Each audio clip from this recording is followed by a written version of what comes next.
Good day, everyone. So we are the group 2. We will discuss the USA police system. So before I start, I will share a brief history of the police in the USA. So the US police system arose under the influence of the democratic ideas of the Declaration of Independence of 1776 and the principle of the Constitution of 1787. So um, lumitaw ang sistema ng pulisya sa USA sa ilalim ng impluensya ng mga demokratikong idea noong taong 1776 the principle of constitution ng 1787. So in the US, there are three levels of state power. First is the federal, second is the state, and third is the local. So to the beginning of 20th century in the United States, the following system of police bodies has developed. So first is the police organization in cities and towns. Ito yung pagkakaroon ng samahang pulisya sa mga syudad at bayan. Pangalawa, the sheriffs and the agency they lead in the districts. So ang sheriff naman at ang mga agency ang namumuno sa mga distrito. Police formation of the states. Ito naman yung pagbuo ng pulisya sa mga estado. So the police organization of the federal government, which were part of the ministries of justice, post, treasury, internal affairs, and defense, etc. So ito naman yung mga anak bayan, kapanambayan, mga ganun. Sila yung tagapagtanggol. So in the US, the first permanent police department was established in 1845 in New York. So next is punta naman tayo sa types of police. There are 4 types of police in USA: federal police, the state police, then county, then the municipal. So the federal police is the specialized police responsible for border protection, railway policing, and aviation security. Then there are some federal agencies having certain police function. So first is the Federal Bureau of Investigation. It is investigate all violation of the federal law except those where enforcement authority has been specifically assigned to some other federal agency. Also investigate all cases of espionage, sabotage, treason, and other matters pertaining to internal security. So sila yung nagsisiyasat ng lahat ng violated laws. Then sila na rin yung nag-investigate ng mga kaso tulad ng mga sabotage, treason, yung ganun. Second is the United States Secret Service. Third is Bureau of Narcotics. Fourth is the Bureau of the Chief Post Office Inspector. Then fifth, Immigration and Naturalization Service. And sixth is the Intelligence Unit of the Bureau of Internal Revenue. So concerned primarily with the investigation of violation of income tax law. So ito naman yung nag-investigate ng mga violations sa mga income tax law sa batas. 7 is Alcohol Tax Unit of the Bureau of Investigation of Internal Revenue. So investigate violation of internal revenue laws relating to liquors. So ito naman yung mga pag-violate siguro sa mga alak, halimbawa na lang yan. Next is the Division of Investigation and Patrol of Bureau of Customs. So concerned primarily with the investigation of smuggling activities and enforcer custom and navigation law. So ito naman yung sa mga smuggling, like sa mga baril, like ganun. Then last is the U.S. Marshal Service, the oldest federal police force in the country.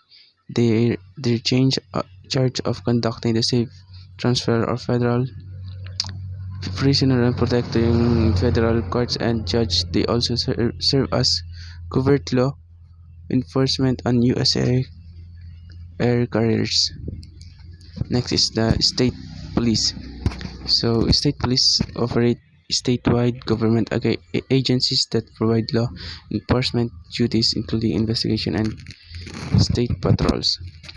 So, they may be called state police, state patrol, or highway patrol, and are normally part of the State Department. So, ito yung halimbawa na lang natin dito sa Pilipinas is yung mga traffic enforcers. Sila yung mga ganang parang namamahala sa mga sa highway ganun. Then, public safety. In addition, the Attorney General's office of each state has their own state bureaus of investigation.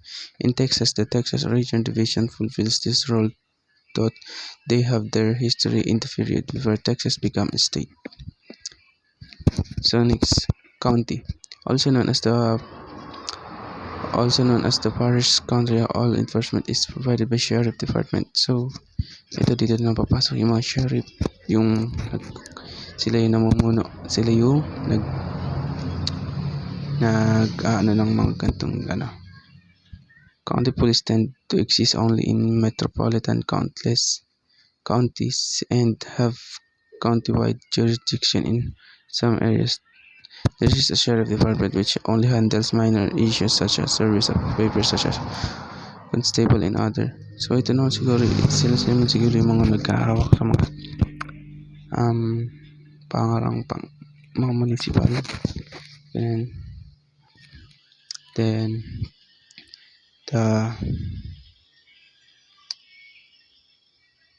yan. Next is the sheriff office. So full service. The most common type of provide all traditional law enforcement function, including countywide patrol and investigation irrespective of municipal boundaries. So ito naman yung mga kadalasan na ito yung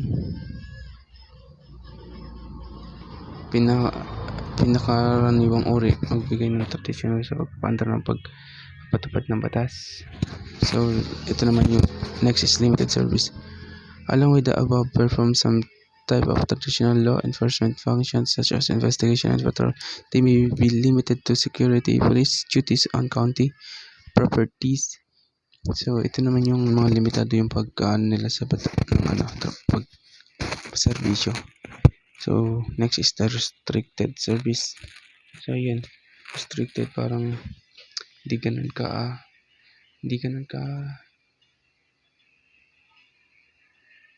parang pinaghihigpitang serbisyo. Sila yung provide basic court related service such as keeping the county jail, transporting prisoners. Sila yung parang tagapanghalal ng siwa sa mga prisoner ganun. Then next is the municipality by Jose David.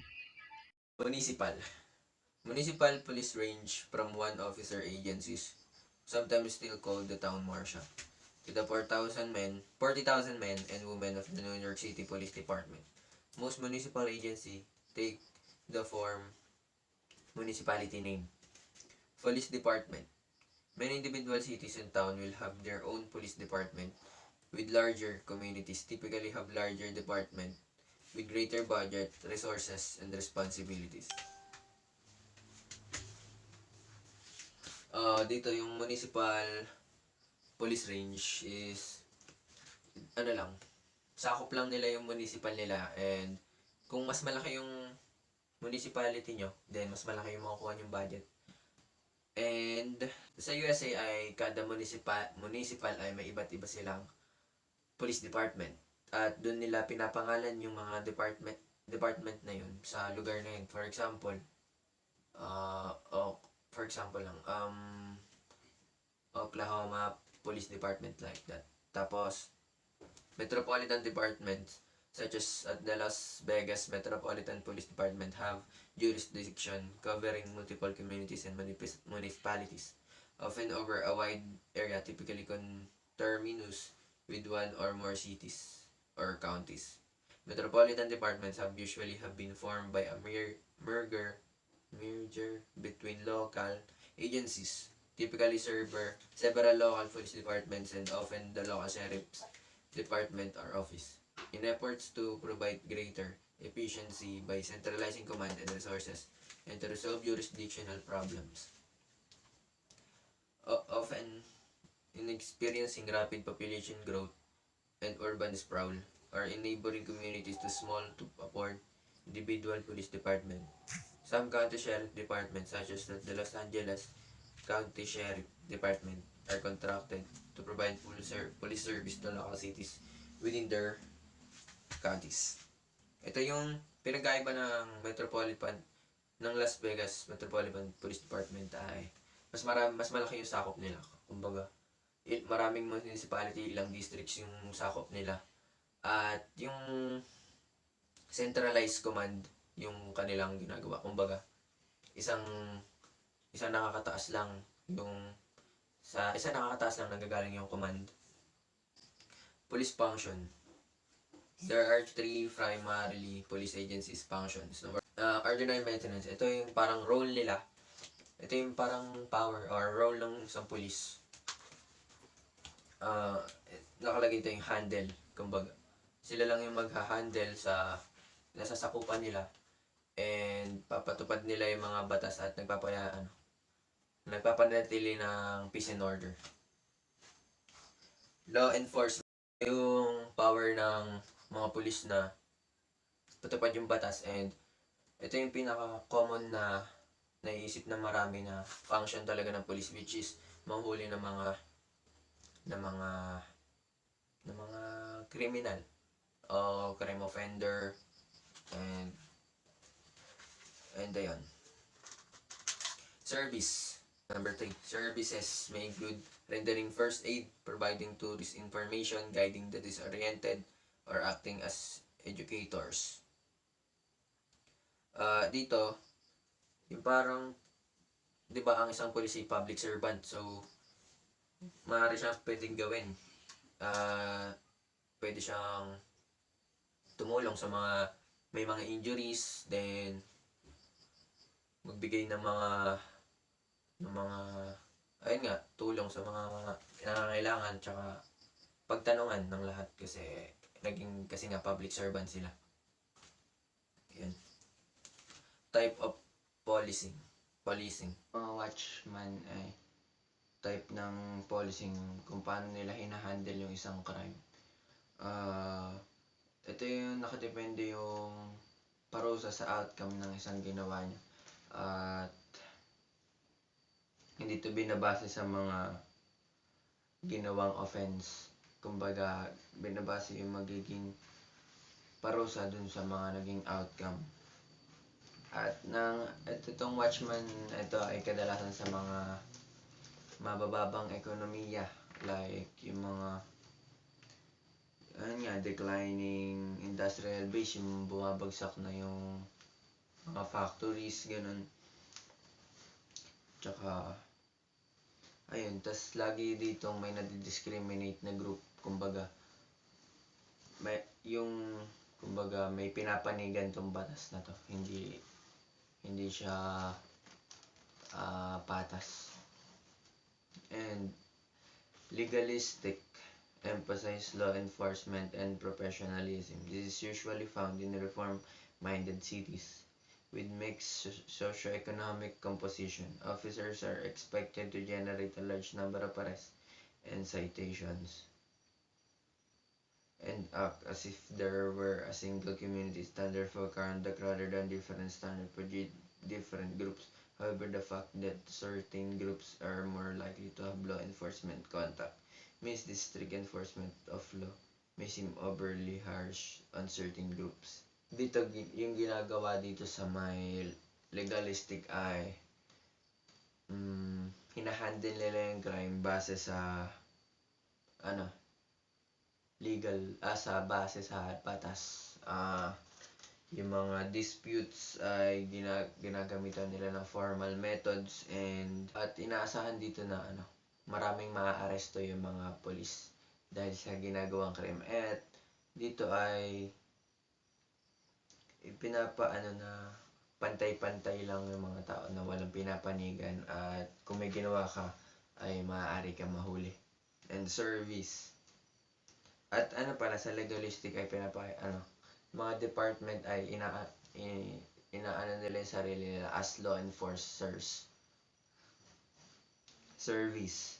Emphasize the service function of police work usually found in suburban middle-class communities where residents demand individual treatment. Police's homogeneous communities can view their work as protecting their citizens against outsiders with frequent but often informal intervention against community members. The uniform makeup of the community means crimes are usually more obvious, therefore less frequent, leaving police free to deal with service function and traffic control. Ang service yung parang mas tutok sila sa alalayan yung community nila and yung mga people na nasa community laban sa mga outsiders and threats. Entry qualification. Ito yung mga needs or qualifications para makapasok ka sa police sa mga department ng police sa USA. Nearly states and the federal government have law adopted minimum standard training requirement for all officers with powers of arrest within the state. Many standard applies in service training as well as entry-level training, particularly in the US of firearms with periodic certification required. These standards often comply with standard promoted by the US Department of Justice. This standard typically required a thorough background check that potential police recruits. First, be a United States citizen. Tulad sa atin sa Pilipinas, kailangan citizen tayo. And next, must have a high school diploma or a GED. And if necessary, a college degree or serve in the United States military with a dishonorable discharge. Be in a good physical and psychological condition. Yan, need na yan. Maintain a clean criminal record without either serious or repeated misdemeanor or any felony conviction. Ayun, maaari kang di makapasa pagka may paulit-ulit ka na crime or kang felony na nagawa. Must have a valid driver license with a clean driving record and that is not currently or has a history of being suspended or revoked. Be of high moral character, not have a history of prior narcotic or repeated marijuana use or alcoholism. Yun, bawal sa kanila. Yung mga nagmamarijuana and alcohol addicts. And not have a history of ethical, professional, prior employment, may motor vehicle or financial improprieties. Not have a history of domestic violence or mental illness. Not to pose a safety and security risks. Be legally eligible to own and carry a firearm. Ranking system. Ito yung mga ranking sa different department ng police kasi maraming department. USA, hindi tulad sa Pilipinas na isa lang yung kinikilalang police department which is ang PNP. Ito yung the United States Police Ranking Model, general quasi-military in structure, a general model from highest to lowest rank. Makita natin yung from lowest to highest, simulan sa ito pala highest, Deputy of Police, Police Commissioner, Superintendent, and Sheriff to Officer, Deputy Sheriff, and Corporal. Pag sinabi nating decentralized police system ay hindi lang iisa yung kinikilalang police department.